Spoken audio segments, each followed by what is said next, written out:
Hi,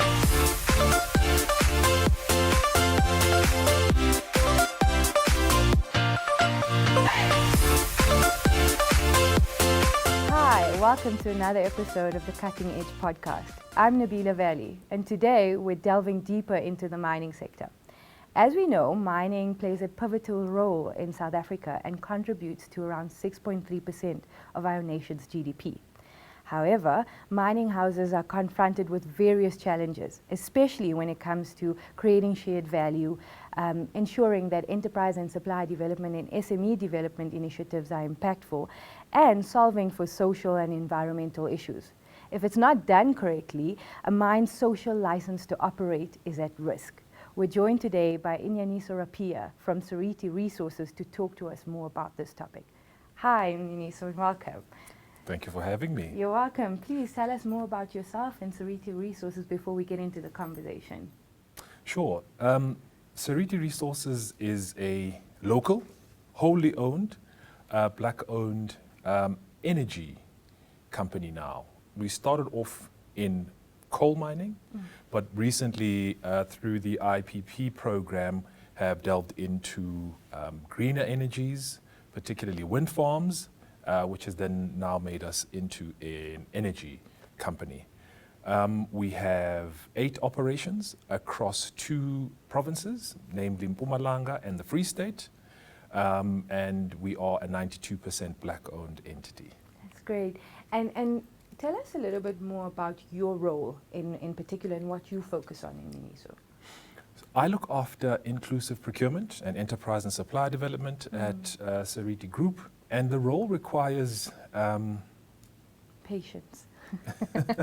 The role requires integration into a number of teams, but primarily the requirement is transformation of our supply chain in order for it to look or represent the demographics of the country, and in order to deliver on local economic development. So the key focus areas are ensuring transformation of our supply chain, and to achieve that, we need to provide the necessary programs which propel local SMEs into that role. Yeah. So I mean, you know, as I hear it, the role is focused on understanding the entire SME ecosystem within the mining communities that you operate in, and then providing support to uplift those SMEs in a sustainable way.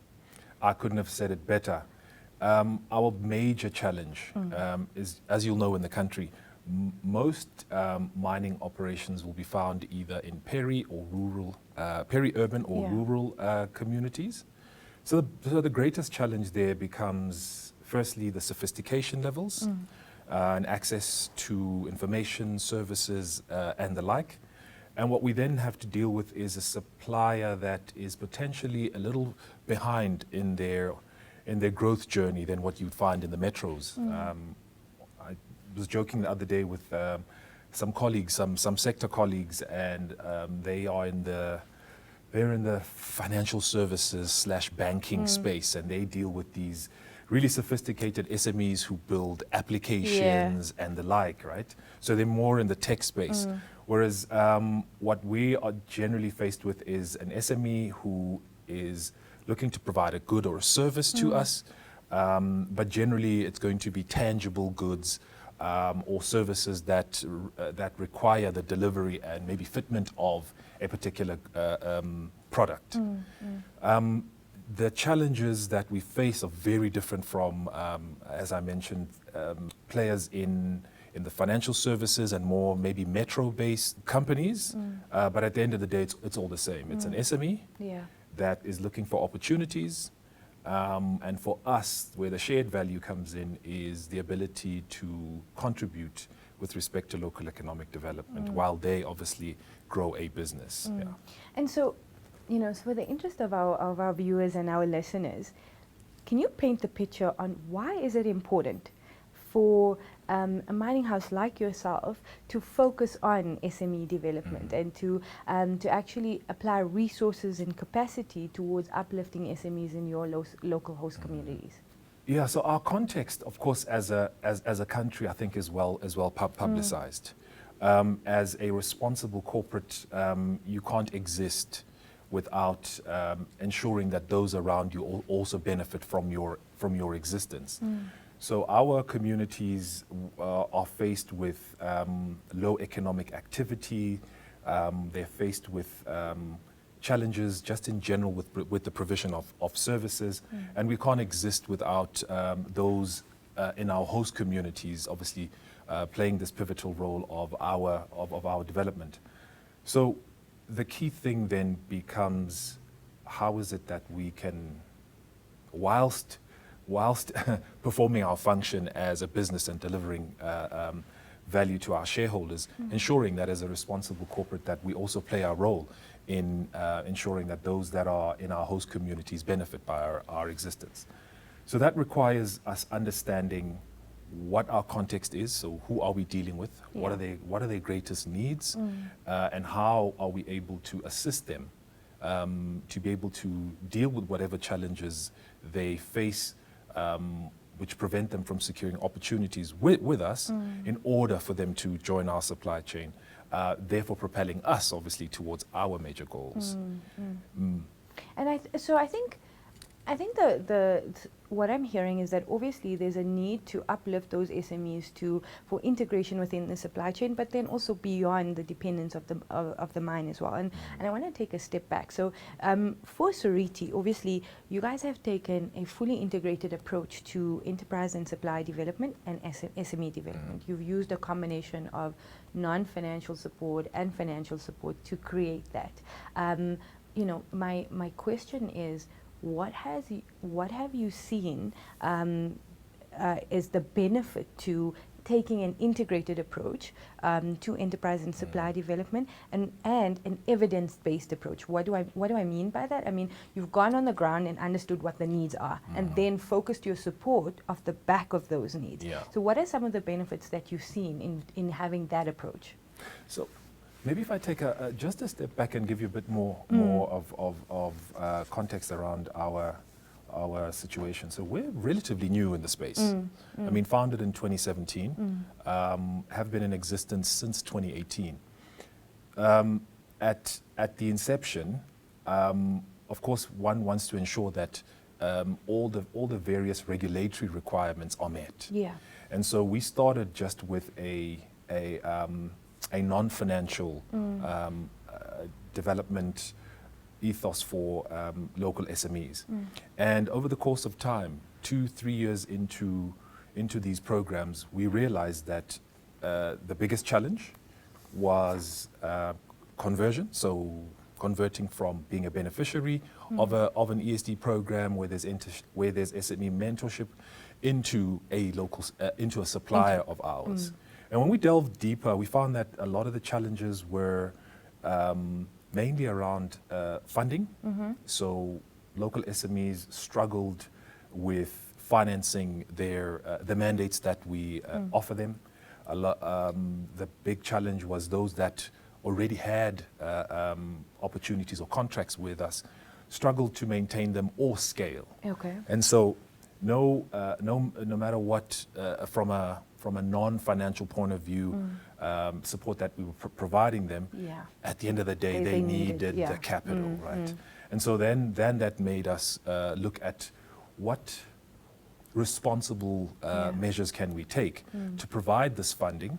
And I think you'll know the funding provided to an SME at the wrong time can be catastrophic. Exactly. And so we then, based on what we found and what we called our voice of customer, we identified a small niche that the majority of these smaller SMEs generally are in need of purchase order financing, invoice discounting, just to be able to turn over from one project to the next, or at least be able to secure whatever materials they need. That seemed to be the niche that we needed to provide for our local suppliers who had worked with us. And so then that's when actually the split from only Non-financial. a non-financial to a combination of financial and non-financial interventions kicked off. And I must say, what we've started seeing is that SMEs who would have initially secured a small opportunity and then no longer, we've seen them get repeated work as a result of this intervention. So that for us starts to make the case for we need to diversify our interventions based on the context that we find ourselves in. And you say, you know, we need to diversify our interventions, but at the same time what you're starting to design is a theory of change that focuses on creating a sustainable SME instead of a dependent SME. Correct. Have you seen that, you know, in actual, I mean, you've spoken about examples of SMEs being able to access funding quicker, but have you seen that sustainability being created the minute you brought in this, you know, the second element of funding? Indeed. There's this thing that you'll know happens in our sector where we've got these sort of perennial ESD beneficiaries. So there'll be a beneficiary of ours. Yeah. Then there'll be a beneficiary of another mining house, and what you find is the thinking is as long as we're able to tick a box, Yeah. right? And so our experience, especially with Edge, has made us realize that if we are able to limit the number of years that a supplier has as a beneficiary. So now that I know that might sound quite provocative, Yeah. but you almost treat it like a parent when your teenage kid hits the age of 18, Yeah. right? There's a lot more tough love, right? Because those teenage years consisted of a lot more hand holding and the like. So what's happened is we've noticed that if we are able to restrict the interventions to firstly, non-financial as the base. Yeah. And then over the course of time, depending on what the development areas identify, address those. And with you are now 18, and at some point we're going to have to kick you out the nest. Yeah. You almost force the entrepreneur to start thinking, okay, the time is going to come when I no longer have the support. We will always be there, but it's now no longer in the form of a program. So we've noticed that the differentiation has allowed that, but also SMEs need to take a lot more ownership of their own development at some point. Yeah. That's what it's helped us really get down to. Yeah. And I think that's the courageous conversation, right? Especially in this space, because there's a lot of, a lot of kind of conversations around we're not doing enough, and then there's, there is programs that are doing enough and what have you, but it's about that, taking ownership, both from a corporate perspective, take ownership in terms of doing the right thing always, and then from an SME perspective, take ownership from knowing what are your gaps and where is it that you actually end. So you don't become a professional ESD participant. So because that essentially happens more so in the mining space. But I mean, I want to come back to this point around, this 18 years old, and then it's not as if you're leaving, because what happens is you've integrated this SME into a supply chain, and then with the right kind of non-financial support, you've created diversification in their revenue. However, there is a perception that if SMEs are coming to a program or coming to an initiative for either a contract or funding. And so maybe my question is, what have you seen have you seen that sentiment on the ground? And then number two is, what is the realities of an SME actually accessing a contract? What needs to be in place before you do that? Yeah, good question. One of the challenges maybe that I need to articulate, which preface this, we have we have a context where, firstly, a lot of people turn to small business ownership because of a lack of opportunities. And so you're faced with this, and I'm a believer in the entrepreneurial acumen being innate and obviously being developed, but the development part can take place. So we have a number of SMEs who are in the small business ownership, I'll call it journey, because there are no other options. So the first thing for me is at intake, at recruitment stage, are we able to identify that? Because that has an impact on how they behave, what they adopt from the interventions and the like, and how they're able to navigate the issues that come with entrepreneurship. So that becomes the first thing for us, ensuring that we recruit the right person. Now, I'm not talking business. It's about the person. Ethic, okay. Indeed. Yeah. That's the start. I think what then needs to transpire is we then have to forge together what the journey is going to look like. Okay. We're able at that point to identify those SMEs that will remain small, that are actually comfortable being small, it actually makes sense for them to remain small, and differentiate them from the SMEs who are looking to get to a point where they scale. Right?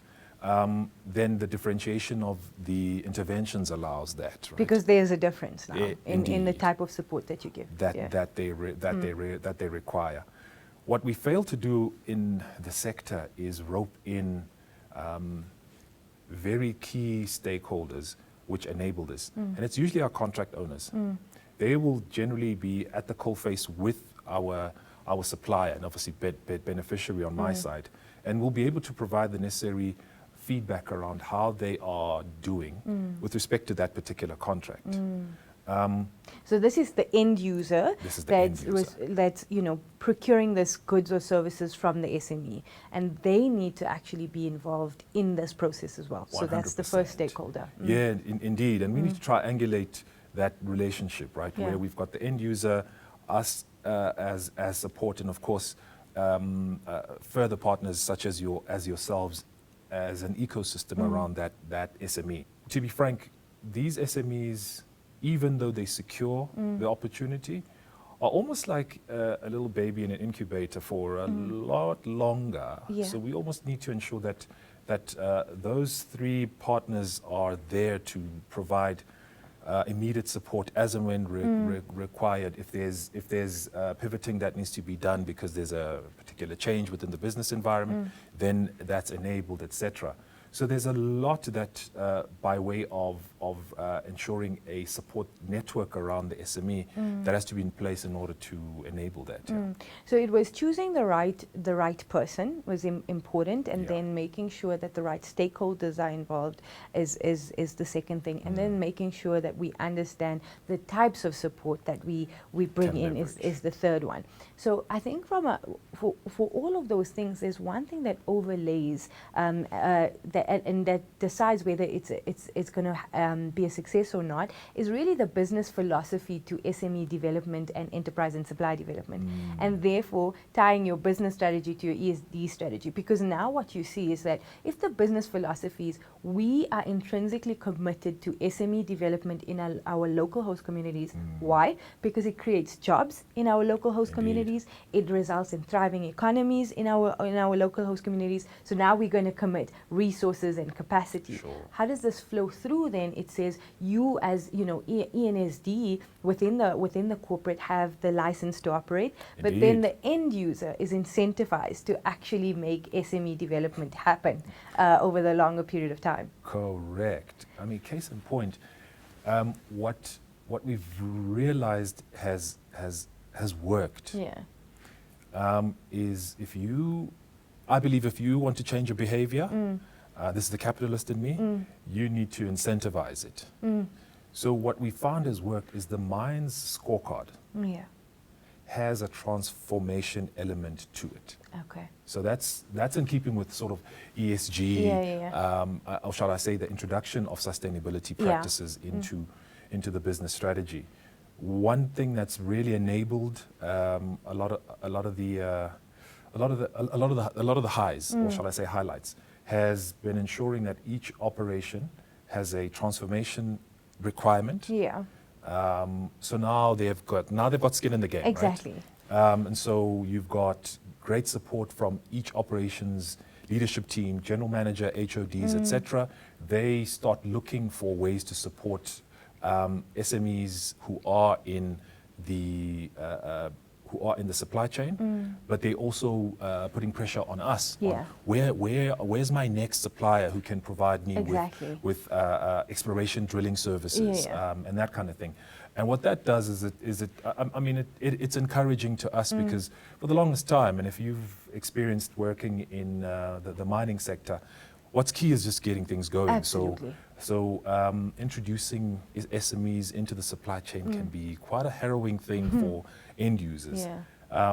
If you incentivize a particular behavior, you start seeing people focus on it, and then intrinsically you reap the rewards. And I want to come back to this point around, transformation and the link with ESGs and SDGs, because I think it's an important conversation, particularly for your sector.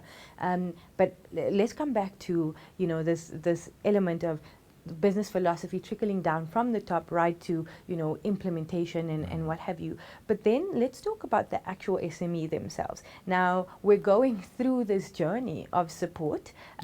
What makes or breaks an SME's ability to really reap the benefits of any SME development or enterprise and supply development initiative? And particularly in your space, what have you seen really works for the SME? I think one of the things that we do that makes it extremely difficult for SMEs, firstly, alignment, internal alignment. We all have to be aligned around opportunities which are going to be geared towards SMEs, particularly local, and here I refer back to peri-urban, less sophisticated SMEs with the necessary drive, but not necessarily all that they require having been availed to them. So alignment around, firstly, which are the opportunities that we will make available. So that means the procurement process has to speak to that. We also then need to also align on the type of support that will be needed once that SME has joined the supply chain. So is it payment terms that need to be eased? Is there, as I mentioned earlier, a triangulation between all the various support partners of that SME to ensure that we provide them with all the support that they need to be successful? Very key, particularly in an environment where the most important element is that of production targets being met, availability if there's an equipment portion to that service, and that kind of thing. So we need to ensure that even though there's competing interest, but the key thing, this was identified, for example, as a local SME opportunity, and what was the end goal? Was the end goal for them to secure this opportunity? Okay. Or is it that post this opportunity they should be ready for a larger opportunity? Okay. So it's that kind of alignment which, again, competing interests makes it very difficult if it's not in place for the SME to succeed. Then there's all sort of the ancillary things that need to be in place. Do they have the necessary funding that's required? Do they have, and again, SMEs need this, sort of processes internally. So from an operational maturity point of view, are they where they need to be? Ideally, all of that needs to be in place prior to them securing the work. Exactly. But that's not necessarily the case, right? Exactly. Some will be able to go through a procurement process and be really, really great to the point where they secure an award. And only when they're at execution do we realize that there's a lot more work that needs to be done with this SME, and that's if we do so, right? Yeah. So there's a lot I'm referring to, but they all make an impact as to whether SMEs succeed in our environment or not. And what I'm hearing is, this conversation is confined to, this is how our approach or our principles around supply development is. You start off at procurement, you make sure that you understand what are the contracts or the commodity areas where we actually want to build strategic black-owned SME suppliers Indeed. in that space. And then we move on to, okay, what is the support from a financial perspective, a non-financial perspective, and then it goes into implementation. And so there, your principles previously around choosing the right businesses and making sure that theory of change is solid for the levels of businesses that we're dealing with. Correct. When it comes to enterprise development, though, what is your philosophy on how you use enterprise development? Is it something that supports SD, or is it something that allows you for innovation and kind of being able to test other things within the community?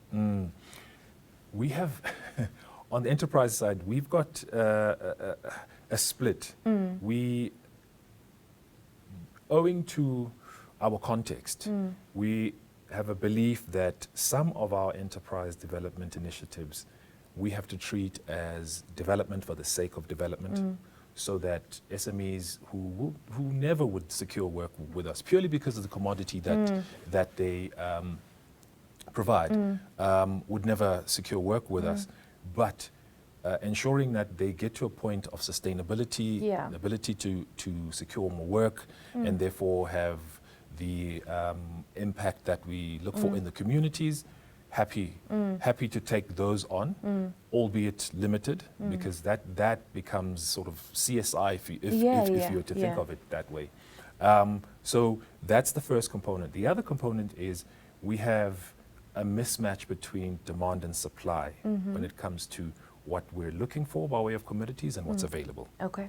So what that means is we then zero in on what are the commodities that these SMEs play in that can result in conversion. Okay. But also, the other dimension is the scale part. Right. Is this the type of SME that provides us with a core mining good or service? Correct. Obviously, they meet all the other requirements of local, Agreed. transformed, etc. Then once that has been identified, it then means we are starting to plug a hole for a contract in 3 or 5 years' time. So Agreed. that's the planning around it. So category management plays a key role, right, around contract registers. Where are those commodities specifically? Do we have the incumbent? Are they transformed? Are they local? And if not, of course, then it provides us the opportunity. So in short, on the ED side, we split it into two. There's the taking on of SMEs that are maybe you've got local hairdressers, helping them with how to set up their business, build the necessary capability within their businesses, because they've got the ability to either take on more people and have an impact with respect to employment. But then part two is core mining functions, because we've got enough grass cutting, we've got enough sort of lower complexity, lower cost commodity suppliers already, that our focus is on the higher cost, higher commodities, lot more complex. And the thinking there is we want to work for 3 to 5 years to get to the point where those local SMEs have been identified to the point where they can secure that work. And that is important, because essentially that long-term view is saying that in our local host communities, we're going to build these complex suppliers in 3 to 5. It just takes a longer time period. And as much as, yes, there are the smaller businesses that are less complex, where we make the biggest difference is to grow transformed, complex businesses. And so, what I'm hearing essentially is that ED in itself creates that ability then to, enable a pipeline for future supply development, but it also enables, innovation and general SME development in the local host communities. 100%. But when you look at these pieces together, what they do with the approach, that everything that we've now spoken about, the integrated approach, the business philosophy, the making sure, the incentivization of the people within the organization, what it enables is a more impactful SLP. Definitely so. Indeed. Indeed. We had the fortune of attending the local municipality indabas. Okay. So they'll run these on a quarterly basis. Yeah. They'll bring business sector players from across the province. And what was striking for me was the realization that a lot of our kind of business sector compatriots are faced with the same sort of challenges. But what was key to us is the focus around SME, a focus around how do we get to the point where an SME has gone through the journey of being an ED beneficiary right at the beginning 3 odd years ago, to the point where they've secured work with us, repetitive work with us, and starting to scale. Some of them have actually come through the Edge provided SME fund, where we are buying drill rigs for SMEs that I look back and notice that these suppliers actually came on board as fabrication specialists initially. But here we are 3 to 4 years later, and they're at the point where they're accessing 3 to 4 million rands worth of funding.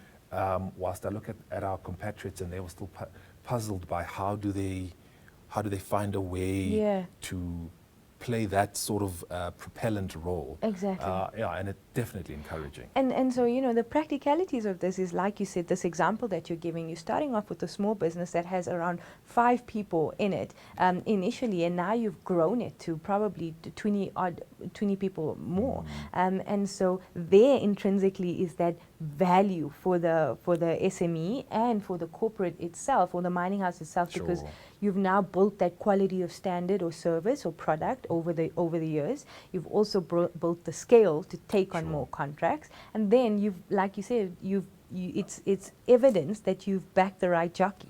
You've chosen the right entrepreneur. Indeed.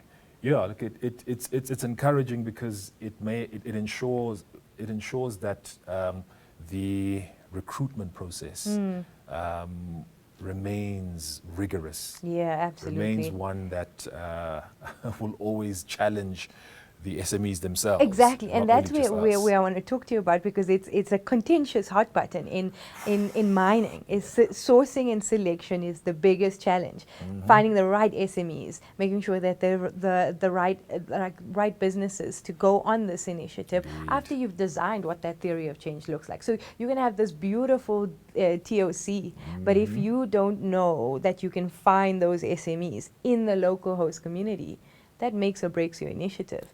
So what are the sourcing and selection kind of, you know, challenges, but what has worked in your space? What's worked is knowing that we typically struggle with your high complex, high cost commodities being found locally. Knowing that that's an issue. So we have to start right at the get-go. Who is local that at least has the sort of intrinsic entrepreneurial acumen, but it's playing in that space, no matter how small they are. As you mentioned, it's a huge hot button when we stand in front of communities and we share what our view or what our vision is versus where we are starting. Major backlash. Why not everyone? Why not take on all of us?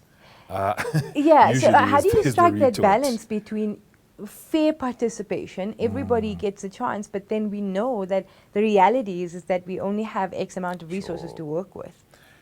Very difficult one, and I think this is how we actually by chance came up with this thinking that some of that intake we know might struggle to secure work with us, or they'll be in sectors where we don't participate.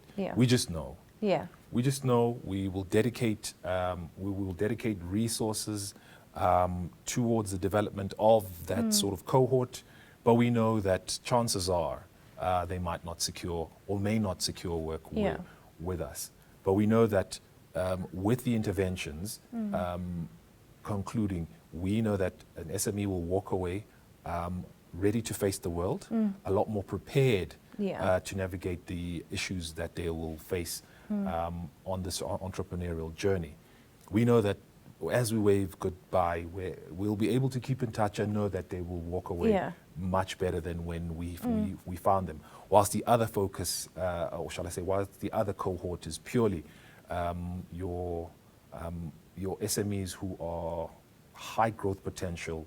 They Yeah. meet the criteria, and then of course it's up to us what we do with them and Yeah. what they do with the interventions. Right? So Exactly. very, very difficult balance to Yeah. strike, but unfortunately it is what it is, and that's how we've decided to tackle it. Yeah. I have to say we get lots of great feedback. SMEs that were in the catering space who are now providing their goods and services to departments, government departments, Wow. maybe larger retailers. They're on the wholesale side, etc. Never going to secure work with us, Yeah. but at least we know they've gone from a 2-3 man band to a 20-man band, and at least having an impact on the local economy. Yeah, and I mean that's the important part is, and my next kind of topic that I want to talk to you about is the diversification away from the mine. Now, whether you are an SME that is never going to be a core commodity supplier, but you start off within an initiative, or you are a complex business providing a service, but there's still this element of sustainability in that SME. Indeed. And I think that actually the way you measure whether an ESD initiative is impactful or not is how much have they diversified away from the mine, Sure. And so what are your kind of your thoughts or any examples of, you started off, there is some level of dependency. It's your example Sure. around a teenager or what have you. So there's some level of dependency. Yeah. But at what point you start building in diversification into the initiative? Very difficult, because what we find actually on the ground is these SMEs that are too diversified, too early in their journey. Yeah. So we start with we need to pivot less. Let's get you back into a particular commodity where you can build that whole capability. You can build references around that particular commodity. So there's a lot of work that's done there. We've got this term that we use as a team. It's called Tata Zonke. Okay. We don't want people who take everything that comes their way, right? So there's work in undoing some of that, and we understand where that comes from, Sure. right? Also very difficult conversation to have. Absolutely, I can imagine, because the reality is that we need to live. Exactly. So what we need to offer everything, whatever gives us revenue. Correct, right? Yeah. And so they have to now go through this very difficult period, and it might feel like an eternity to them because it's 3, 4, maybe even 5 years where they're working on becoming experts at a particular niche, but it's not necessarily generating all the revenue that they were seeing when they were doing everything. Diversified. And so what we then try to do is, at the scale point where they've got or they've been awarded successive contracts with us, they're at a point where they're now potentially flatlining from a maturity curve point of view. At that point is when we recommend diversification. Okay. Purely because it enables them, of course, as entrepreneurs to advance the journey. Yeah. It's a new challenge, Yeah. and they've gotten to the point which is very difficult with SMEs. I always ask in a lot of the seminars is, how many of you in this room are able to take the wife and kids or the family away for a week, and your business will still run as if you're not there? And generally we ask that question at that point, because at that point you're able to then pivot. And we like the diversification to be a pivot, not a whole new thing. A whole new thing, right? So, for example, it's anyone who's in the built environment civil space who now starts to introduce mechanical commodities within, or fabrication services, right? Yeah. It's still Yeah. within the general construction or even civil space. Yeah. And they would have dealt with a lot of maybe suppliers in that space, or subcontractors in their space. So it's something that they can have a look at without having an impact on operations. And of course, my end users now all of a sudden feeling the brunt. Yeah. And I think that the important part is that they're able to still, like you say, maintain their levels of service to you with that commodity that they were, built on, and then the ability to say, well, what capacity do we have to have, that diversified adjacent product. And I think the reality of our conversation is that that doesn't happen for all of the SMEs. The reality is that there's a select few that actually make it to that promised land, because the realities of life on the ground in local host communities is that we are, we have this business so that we could live, and maybe build some level of profitability to enable to sustain us. So I think diversification is diversification within your sector, and then being able to provide that service to other mining houses, adding additional clients as a diversification tool mechanism as well. But what's very interesting that we're seeing now is this diversification beyond life of mine as we start speaking about sustainability and ESGs and what have you. So that's where I want to go now, which is kind of, what are you seeing as the points of where ESD and ESGs are starting to meet, and what's been the conversations or initiatives that you've been involved in? Yeah, so the conversion is happening in real time so fast. I mean, of course, for us, the focus is the S in ESG. Yeah. Before you go on, so S is actually where a lot of the work for enterprise and supply development is happening under social. Correct. And then you overlay that with, the goals around SDGs and what are you trying to, because through job creation on your ESD initiative, you're actually creating job employment as number X goal on the SDGs. Indeed. Okay, indeed. cool. So, case in point, we've got an operation that's reached its life of mine. Okay. And is preparing for mothballing stage. Yeah. And the decision was made a couple of years ago that the SMEs that we will select from that particular area will need to be SMEs that participate in goods and services that once the mine is no longer, will still be able to secure work based on what we've surveyed to be in need, right? So it's had the impact of us really zeroing in on what commodities we will take on, or shall I say SMEs that participate in which particular commodities do we take on, and then one of the interventions then becomes things like how do we fast track the digital journey of these SMEs, because it has an impact on the E when it comes to ESG, right? Yeah. So SMEs, for example, that are the fabrication space jumps to mind.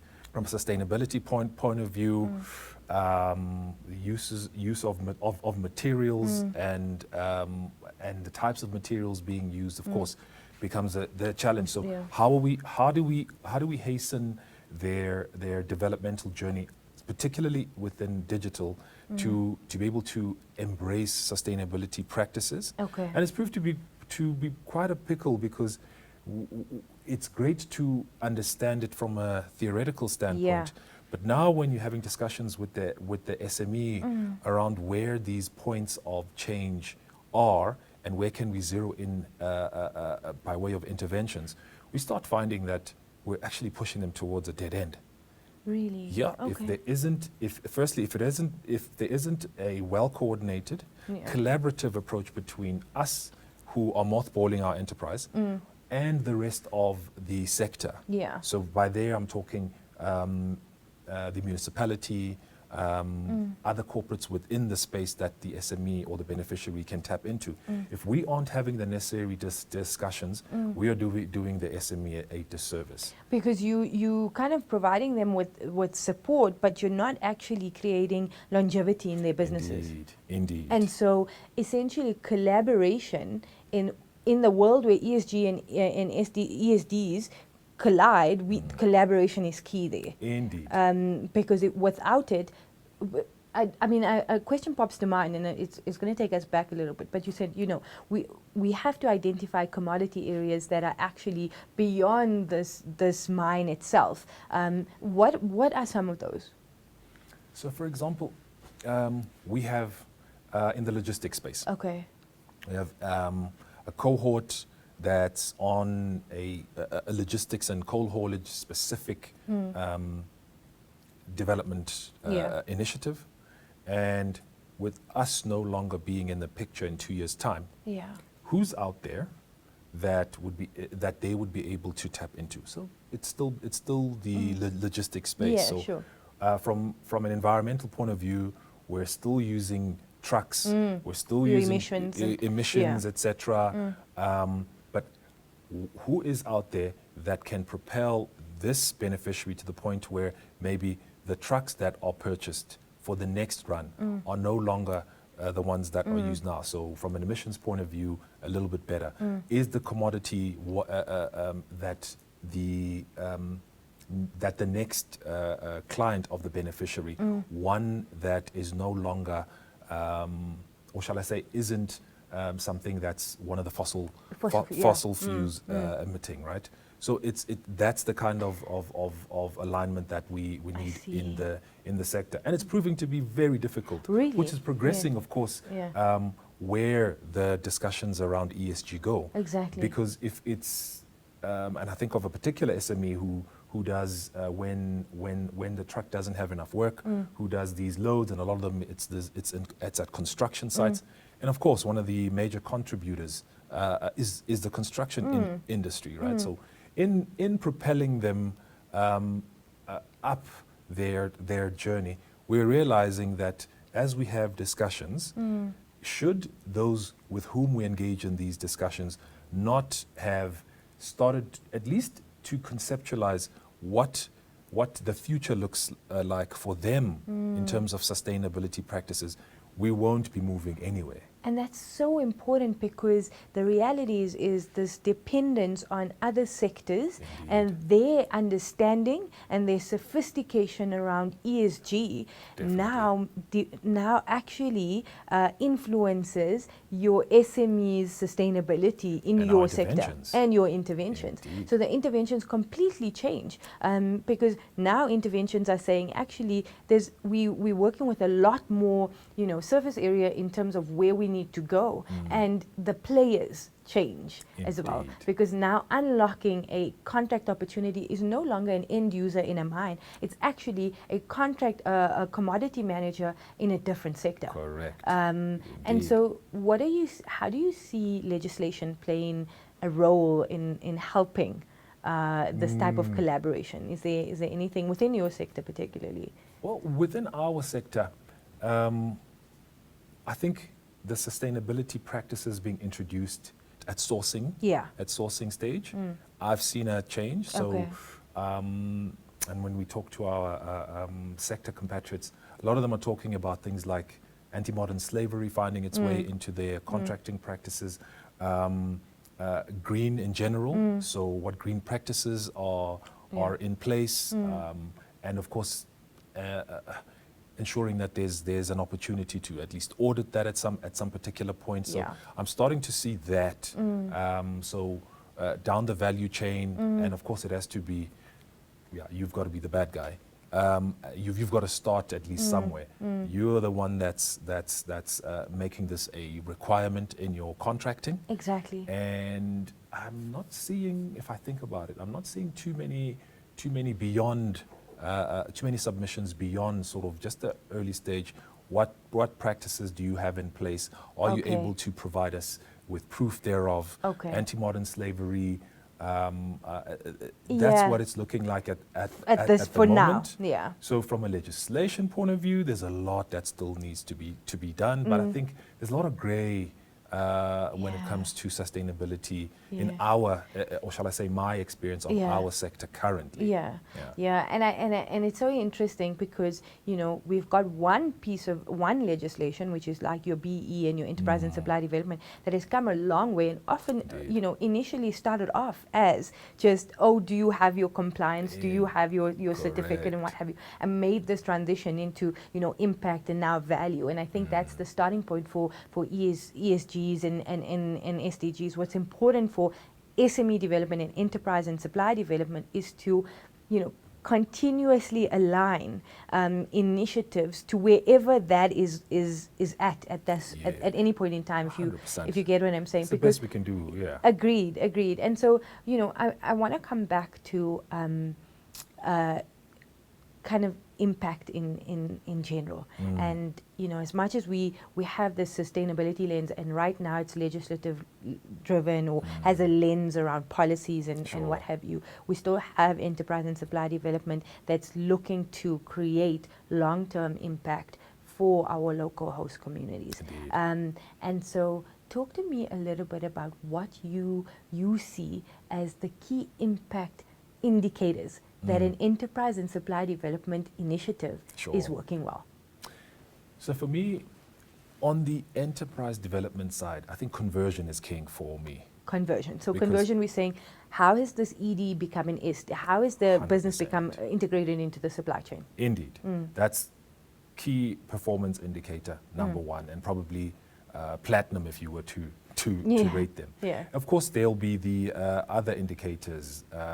For instance, they might secure work elsewhere, which is still conversion in our mind, just not with us. And of course, as they grow, so your growth indicators on the revenue side, on return on asset sides and the like, those would be the kind of indicators that speak impact to me. On the supply development, again, are we sustaining jobs with this particular contract? So you came in, you had 5 employees. Are we still at 5 employees, or has that grown? Of course, if there's negative growth, it becomes a challenge. That's the key one, and what makes it key for us is the multiplier effect in South Africa. I think the multiplier effect in South Africa is at about 5. So if we've sustained 5 jobs, we immediately have 25 mouths that are fed. And so for us, that's super important. Especially in host communities. Indeed. Because there are people there that are, you know, employed and are supporting or have many dependents on one person. 100%. So, and I'm sorry to interrupt you there, because I just want to delve on this point of, we often tout job creation as the thing of impact, but we're not realizing, especially in mining, which is cyclical and very, very sensitive to macroeconomic conditions, sustainability of jobs is actually an even more important indicator. 100%. Because if you cannot sustain the jobs that are already in that SME, that means that you're creating negative impact in the host communities. Absolutely. So that's something that you kind of look at. Key focus of ours. Jobs sustained purely because of what you've just mentioned. And then the next one then becomes, of course, the new jobs created over and above the ones that are sustained, for precisely the same reasons, because it then means we've got a lot more people that are looked after as a result of each job, each new job that's created. So key focus of ours there. The spin-off becomes the SMEs who have sustained jobs, created new jobs. What other opportunities are they securing elsewhere? And we're not at that particular point concerned about the value and it's just the ability, just the ability to secure further work elsewhere, and because that then also has a multiplier effect on the jobs created aspect. Then, of course, we want to see things like revenues go up. Yeah. We want to see things like return on assets. We also want to see the operational maturity start to move. Okay. Because what typically happens, and this is based a lot on the cyclical nature. Yeah. A lot of our SMEs dependent on a single customer, which will probably be the mine, and as a result, when that happens, and then there's an issue, maybe 5 years down the line, cyclical nature, they'll be impacted, and then as we recover, they'll secure work once again. So at no point, or shall I say, maybe limited, are the opportunities to sustainably grow. So they will have shocks to their business every 4 or 5 years. We had 2020 with COVID, which had a decimating impact on the SME landscape. Now we've got the cyclical nature kicking in. We're at the bottom of the cycle, and we're starting to see a lot of mining companies hemorrhage SMEs by way of restructure. And the expectation is that in 5 years' time, we'll be 5 to 7 years' time, we'll be back here again. Okay. So it's very key for us to understand over a 5, maybe even 10-year period, where the SMEs are. Have they been able to withstand these major shocks? That is, of course, it means you are looking at data from 2018 till now, kind of thing, right? And you're only seeing one by way of cycle. Exactly. But if we were to zero in a lot more on that, we'd then be able to know really what impact we are having. Not just this 2-3 years that we've got with the SME, but what has the impact of our interventions had on them, and as well then 5 years down the line when it's now light touch between us and them. They've gone through the programs, they've received the necessary kind of support from us. Maybe they've come back again, and we've had a different type of intervention for them. That, for me, starts to let you know the kind of impact that you're really having. Exactly. The ability to withstand the issues shocks, that of the mining by nature. of the nature of the 100%, industry. So what I'm hearing is on the ED side, the actual biggest indicator of impact is their conversion. Correct. And then on the SD side, it's actually firstly jobs sustained, and then jobs created, and then all of the indicators related to profit generation, revenue generation, return on assets, and then the big one is actually the operational maturity to absorb the shocks of a very sensitive sector and still bounce back every time. Indeed. Just being stabilized and what have you. So what this does for ENSD initiatives is that in what we're speaking about has an intrinsic theory of change, but what it does is add indicators that are now trackable, and you can actually create that pathway where you're looking at the initiative, and right down to if I am enabling funding or mentorship, how does that translate to an indicator like job sustained or an indicator like revenue generation? It becomes tighter. 100%. Yeah. 100%. So it became a buzzword at some point, this SME mentorship, right? It's very difficult to or shall I say, quantify its value, right? And you hit the nail on the head there on how do we ensure that is quantified by way of impact in the SME. Yes.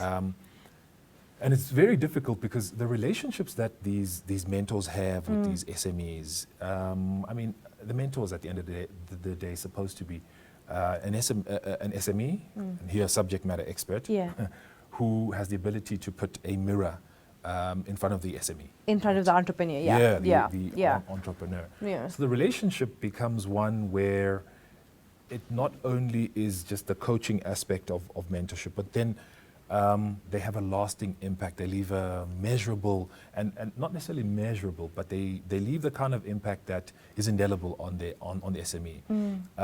That's if they're worth their weight in gold, right? Yeah. Because we have SMEs who have had mentors help them through very tragic circumstances in their lives. I think of a particular SME who, during COVID, lost a parent. Wow. With whom they were very close. And the mentor, when we didn't know this, only when we were running our sort of post-investment reviews, we engaged some of the SMEs, we realized that this mentor played such a role at such a critical time in the SME's life that they're not there, but their impact is still felt. Purely because they carried them through that, while also that ensuring that business was challenged by way of making the necessary internal changes. So we can never underestimate the value of the right mentor to the right entrepreneur at the right time. And again, quantifying its value, I don't know. Other than those general sort of profitability measures, etc., there's a lot more that we should be doing, but it would ultimately be qualitative, right? Absolutely. I think the point around mentorship, particularly in peri-urban areas and rural areas, is that mentorship becomes the lever through which an ESD program is I don't want to. Is saying impactful is a big statement, but on the mentorship. But the realities of mentorship on the ground is that is the firefighter alongside the entrepreneur. The mentor might be the subject matter expert as well, but it's also the firefighter. Because entrepreneurship is a lonely journey, number one. But number two is that there becomes an equal sounding board for this entrepreneur to say that these are the things that I'm struggling with personally and professionally, and therefore I am, I have somebody to talk to about it, whether it's a death of a parent or I don't know what's happening with my staff. So mentorship actually is the gate through which a lot of these impact metrics that we're talking about, if you get it right and you source mentors in the area that understand the context of that entrepreneur and in which they're operating in, it's the gate through which the impact metrics that you're trying to, that goes through. And so I think for me on this one is often I hear in programs, that when you're doing a program in a mining host community, you need to give the entrepreneur something. Now, whether that's funding or whether that's a contract or whether that's data or whatever it might be, you must give the entrepreneur something. And often I think of mentorship as the thing that you're giving. It might be not tangible cash in your bank or what have you, but it's the thing that you give. What are your thoughts on that? I fully concur. We've got this challenge where they'll at the commencement of a program, so there'll be the recruitment stage, selection, etc. There'll be a briefing session, and one of the questions that comes up, no matter what, guaranteed to come up is, after this, what do we get? What do we get? You know? And so we have all these disclaimers that they find their way into the paperwork. We have the discussions. And of course, my retort is always, the entrepreneur is always going to be a lifelong learner and will embrace the opportunity to learn before anything. So that's generally my disclaimer, right? But when we get to the end and they've had access to a mentor, no matter how long the development plan played out. When I know that we made an impact is when the feedback is more on the value that the mentor created in their lives and in their SMEs, rather than as a result of the mentorship I secured this particular opportunity. It's great. It's great. It's a good output of it. Absolutely. But the way they experience the mentorship is where the value is created. Exactly. So I mean, it becomes qualitative, right? So in the discussions that we have post-program, if it's not coming out that the mentors had that transformatory sort of, or shall I say transformational? Excuse the language. Impact in their lives, then of course I question where are our mentors, because we also don't want your kind of cold We're going to look at what investment you've made in this business, and are we recouping that? We understand that that's necessary, right? But if someone is able to just propel you along your journey as well, we know that then we're definitely making the right sort of inroads, and the impact will definitely be felt. That's probably the most key thing. And so for me, and you guys will have experienced this from myself, I want to know the mentors. I need to have a view of who they are, what sort of experience they have. And here I like to look at things like life experience, because that determines a lot, right? Agreed, as to how they show up for the beneficiary. I always zero in on mentors because of that, and we've seen mentors do wonderful things for our beneficiaries. Especially where you have a focus of a program. So 2 points. So especially where you have a focus on youth-led businesses, you need strong mentors who can help them navigate this journey of entrepreneurship. And then, my second point was around that brings in this layer of complex selection on the mentor side as well. It becomes very, very important that you select mentors and what have you. Why? Because your program, your enterprise and supply development program, is actually human-centric. It's very much human-centric. It's how you choose the right entrepreneurs. It's how you choose the right mentors and choose the right kinds of support and what have you. So it's a fascinating topic. And what it opens up, is kind of like the closing question for me, is that it seems like there's a lot of opportunity in SME development, in doing it right in the mining sector.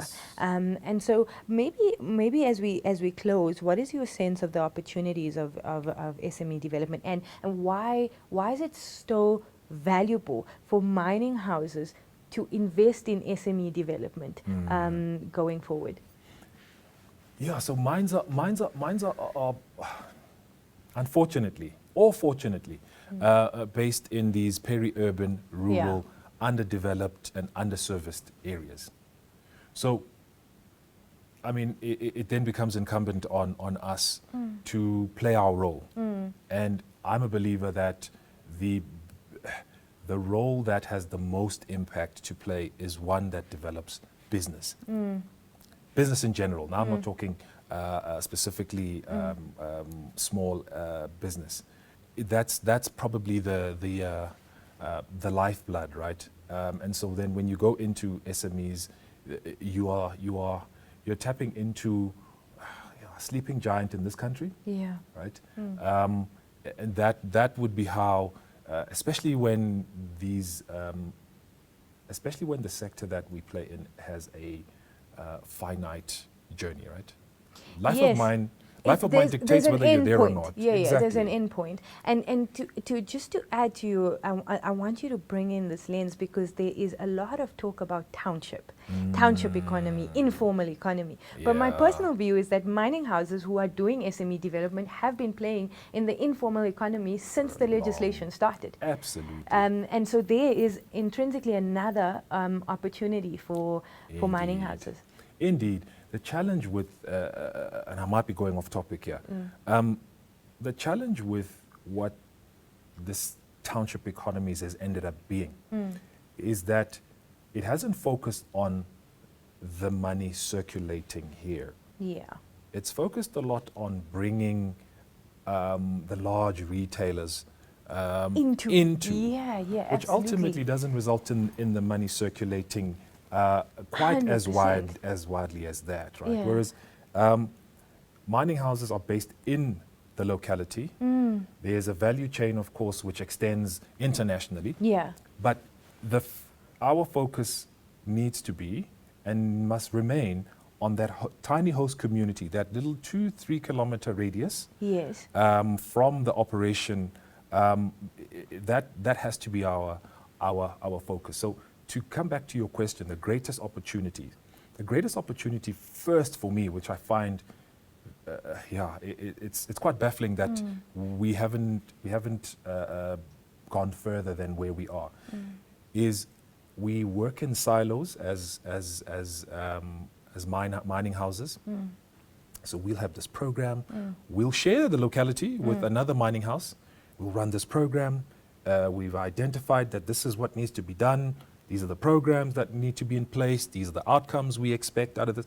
And my compatriot 5 Ks down the road Doing the same is doing thing. the exact same, Yeah. same thing, right? Yeah. And at no point are we having the discussion around, if we were to work together, synergistically, we'd obviously have a lot more impact. That's the greatest opportunity, I think, for ESD programs in general. I mean, pooling of resources, combining capacity and that kind of thing to get to the point where we get this synergistic value, right? That's probably the greatest one. It's a very difficult one because, companies are led by human beings, and there's certain things that they're fine with from a collaboration point of view, etc. But we always struggle to have these discussions. That would be the greatest one. The other thing is the lens at which we look at the SME. That has to change. Yeah. That's got to change. If we are, as the young ones say, being real about ESG, sustainable goals, etc., the lens that we use to look at the local SME would change immediately. We'd see them as a necessary partner to achieve the outcomes that we envision. Or the path through which we get there. Right? Yeah. Exactly. And with that, we would start seeing a lot more conversion with regards to programs. We've got this belief that these high complexity commodities, these costly commodities, very difficult to secure from an SME. And if you do secure them from an SME, they'll always be accompanied by all kinds of challenges which don't come with your incumbents, etc. The mindset should be, where is the next SME, local transformed SME, that's going to provide me these services? Where's the next one? That's potentially, and this is a mindset thing. So how we frame this internally at Seriti is, we've got 3 pillars. Pillar number 1, develop smaller entities. Pillar number 2, include smaller entities. And through these 2, you then achieve pillar number 3, which is driving transformation within your supply base. Yeah. So the first one, maybe I shouldn't say first one, because then I'll confuse the order that we're coming in at, is internally our processes need to start mirroring this mindset that we need to inculcate within the business. The same goes for our contract owners / end users. The way that we look at the SME mustn't be a pessimistic, oh, here comes trouble kind of one, but where's the opportunity? I think that's a great opportunity that we need to be looking at constantly as SMEs. The last one is the partnerships. When we run seminars and the like, if we rope in a SARS, so South African Revenue Services, or we rope in banks with business banking, and have discussions, what we find is what we struggle with at onboarding, there's this, that's not in place, that's not in place. We're able to solve for that literally in the course of a day, of a seminar where you can picture a speed dating sort of scenario where there's the corner there is South African Revenue Services, there's a particular bank there as well, and any other SME services that are available. We put them all in one room. You walk out of there, and some of the challenges that you face at recruitment of SMEs are dealt with. Some of the challenges that you face at as I mentioned earlier, at onboarding of SMEs, dealt with. Again, it speaks to the collaboration point, but obviously with partners externally, those are major opportunities that we need to leverage as a sector. That's great. So, all of that wrapped under these buckets that I'm hearing is, what are the, opportunities and why, what do we need to get right? Firstly, we need to do collaboration amongst our peers better in our sector, because we're all working within the similar vicinities and proximities, so collaborate better. Partner better across multi-sectors to deliver ESD initiatives better. Look at the lens or evolve the lens through which we look at SMEs through. It needs to, inculcate multi-sub lenses, and so we need to evolve that. And then the last one is, making sure that our mindset and our business philosophy has at the forefront of it SME development and the path through which we achieve business objectives. And those coming together still say to us that there is a lot of opportunity for SME development to evolve the mining sector in a positive way. We just need to actually, come together in this way. I couldn't have articulated it better. Lastly, I know we're wrapping up. Yeah. It's also incumbent on us as mining sector players. We've got this large value chain, and we've got these we've got these large entities with whom we have relationships. ESG also dictates that, as well as legislation around Transformation B and the like, places the onus on us to ensure that those partners of ours also play their part, right?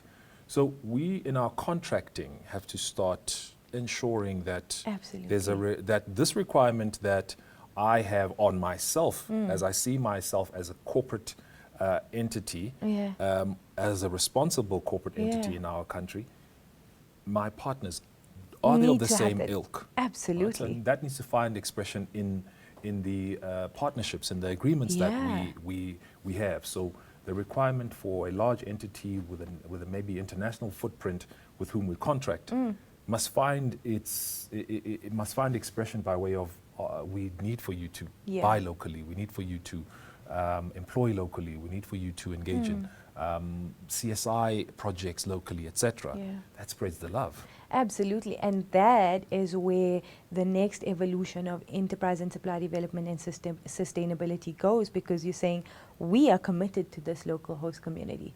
Are you committed as well? Indeed. And if you are, then can you put your money where your mouth is and uplift our communities to create these thriving economies? Nyaniso, thank you so much. This has been a fascinating conversation. Thank you for having me. Appreciate your time and all the best. Likewise. Thank you. Cheerios. Thank you for joining us in this episode of The Cutting Edge. For more information on how to join Seriti's opportunities, please go to their website and click the subscribe button to catch the conversation.